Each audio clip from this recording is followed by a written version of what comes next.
Hello students, I'm going to be going over Coulomb's law equation, how you manipulate it, all the terms, and then I'll go over some problems. So Coulomb's law equation is about the force. So you're going to be able to calculate the force between two charges, whether they're repelling or attracting, whether they're both positive, both negative, or positive charges, one charge. So the equation is F is for force, is going to be newtons. K is a constant, which means it has a complete value, and it's basically a plug-in. In the Coulomb's law, constant times 10 to the 9th Newton meters squared per Coulomb squared. Okay, so Q1, Q2, Q3, how many of you have? Those are called charges. Okay, and if we're talking about, so they could be any value that is stated in a lot, but they're in its unit is a coulomb. Specific proton values. The proton and electrons have a specific each, and it's value 6 times 10 to the minus 19. So if I talk to you in a problem and I say there's a proton or electron, then you know the charge value is right here. Otherwise, the charge values are listed in the problem. Okay, and then of course you have R. So this is really the distance between the two charges. So some books use R. You want to have it into meters. Okay. So now so a lot of times we're solving, or you can be solving for how far apart they are, the distance. You can be solving for one of the values of the charge. So now I want to go through rearranging the equation. So we already had the equation in for F terms. So now if I want to solve for distance, so that's D, or you can use the R, equals. So the original equation is F equals K Q1 times Q2 over D squared. I need D all by itself. So in order to do that, I need to move the D squared to the other side. These cancel each other out. And now I'm left with D squared times F. So then I gotta get rid of the force. So then D squared is going to be K Q1 times Q2, and now it's going to be divided by F. But this is a square. In order to get this square, the opposite of that is your square root. So you have to square root this whole thing. So the final equation I'm going to write over here is D is equal to the square root of everything, and that's the K Q1 Q2 over F. That's how to solve it for if it's the distance. If we want to solve it for Q,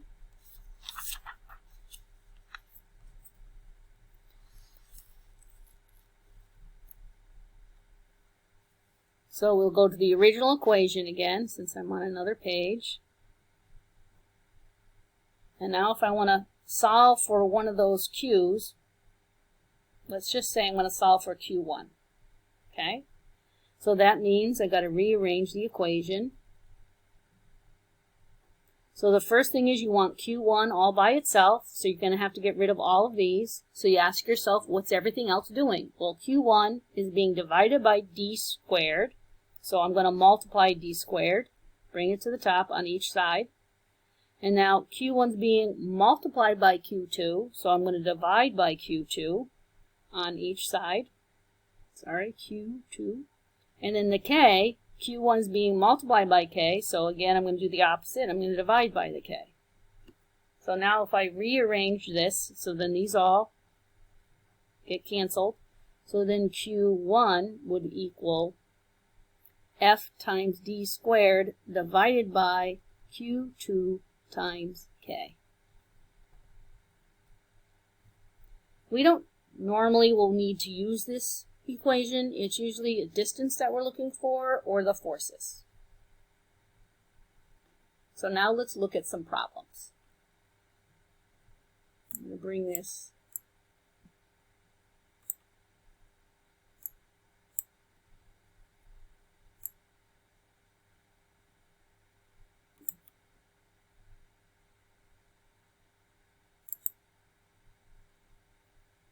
trying to make it a little bigger for you. And moving this up. So here's just some problems here. So we're going to do the first problem. So it says compute the electric force. Can everyone see that? Make it a little larger. There we go. So we're going to compute the electric force. So we're going to find the force between two charges. One is listed as 5 times 10 to the minus 9 coulombs, and one is a minus 3 times 10 to the minus 8 coulombs. And they're separated by a distance of 10 centimeters. So what you want to do is you want to list all your knowns, what you're trying to find, and then your equation. So now I'm going to move this out of the way, and I'm going to just start a fresh page so that we can start setting up this problem. Don't worry, I have the problem in view.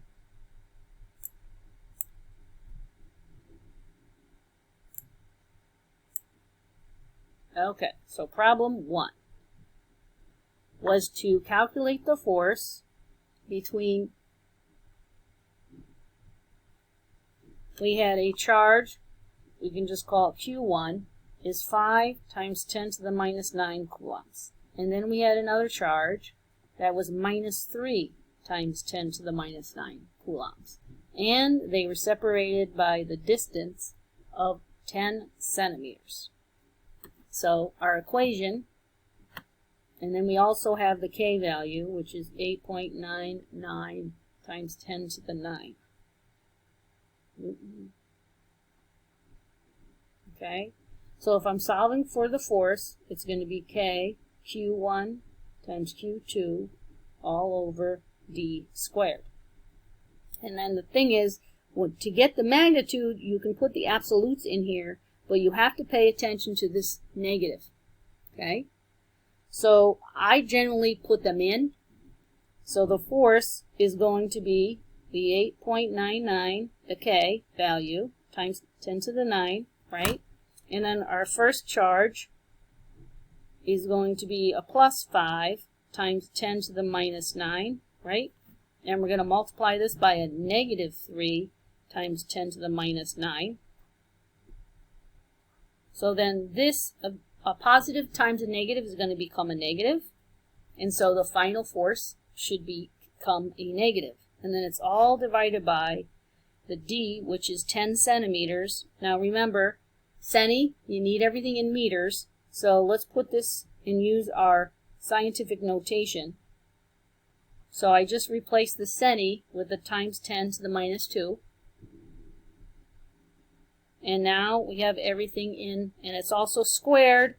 That's the other thing students forget when you're doing your orders of magnitude. So if you have a bigger calculator, you're going to have a lot of parentheses going on. And what I do for a simplicity's sake, I'm going to move this over a little bit because it's ready to calculate. So you can see the calculator as well. Is I go across and I'll multiply this times this, press equals, and then divide by this squared. So your calculators, if they're a little bit higher, may do something else. So I'm going to put in my negative 3. I'm going to hit my EE button and hit negative 9. I'm going to multiply it by 5 EE negative 9 equals, and then I'm going to multiply it by the 8.99 EE positive 9. And I'm going to press equals. And so sometimes I like to put it, if I'm doing this, and I'm doing this for an exam or something, I will put down some of my steps, because it also helps me. I'm a very big partial credit person, and if you show me the more steps, the least likely you're going to get taken off stuff, because I'll be able to find out where your mistake is. So then I'm going to hit divide by, and I'm going to do 10 EE negative 2 squared, then hit equals. So then the force is 1.34 0.85 times 10 to the minus 5 newtons. And it's a negative. Oops, there it is. It's a negative. Okay? That's one. That's one problem.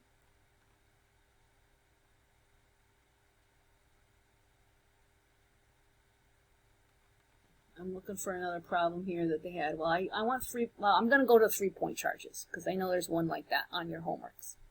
Okay, so the next problem we're going to do, I'm going to bring it down because I can't. I'm going to draw it.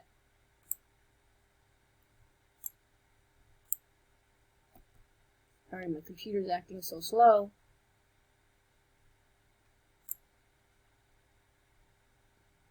So it's this one. So I'm going to draw everything here, but first, it says there's 3-point charges that are fixed in place at a right angle. So Q1 is 0.71 microcoulombs. Charge 2 is minus 0.67 microcoulombs. What is the magnitude, that means the number, and direction, so we're talking plus or minus, of the force on the third charge, which is plus 1 microcoulombs. We're calling that charge 3. So what happens is, like we were doing in that equation, so we're looking to find the force, the total force on charge 3, okay? So you've got to add up the forces. You're going to, it's definitely a multi-step problem here. So you got to find the force between 3 and 1, and the force between 3 and 2. And I always say 3 first because we're trying to find the charge and the forces on charge 3. Now, the other,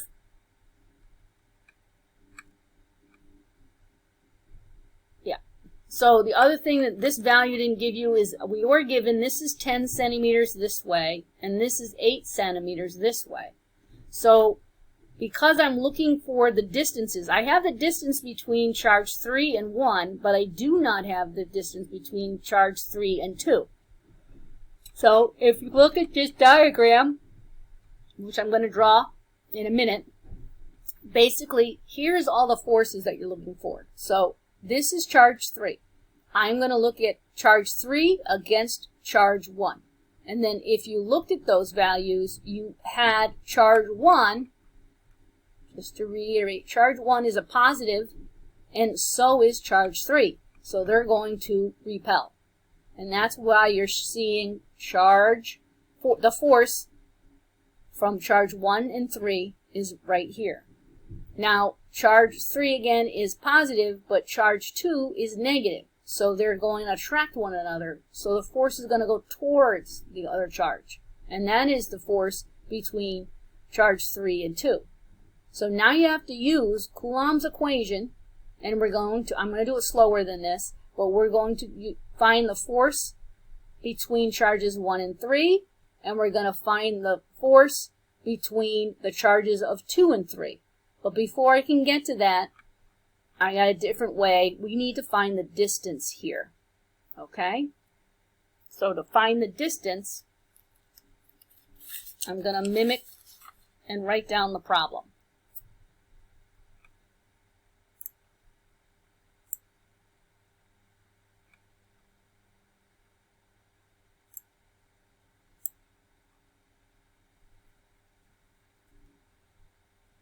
Okay, so we have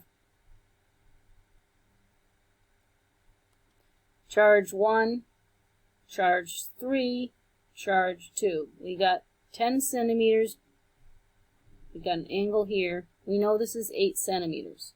Well, if you remember your SOHCAHTOA, which is your sine is opposite over hypotenuse, the cosine is adjacent over hypotenuse, and the tangent of the angle, sorry, I forgot my little angle there, is the opposite over adjacent. I need this one. So if I'm looking at this angle, this is my adjacent, this is my opposite, and this is my hypotenuse.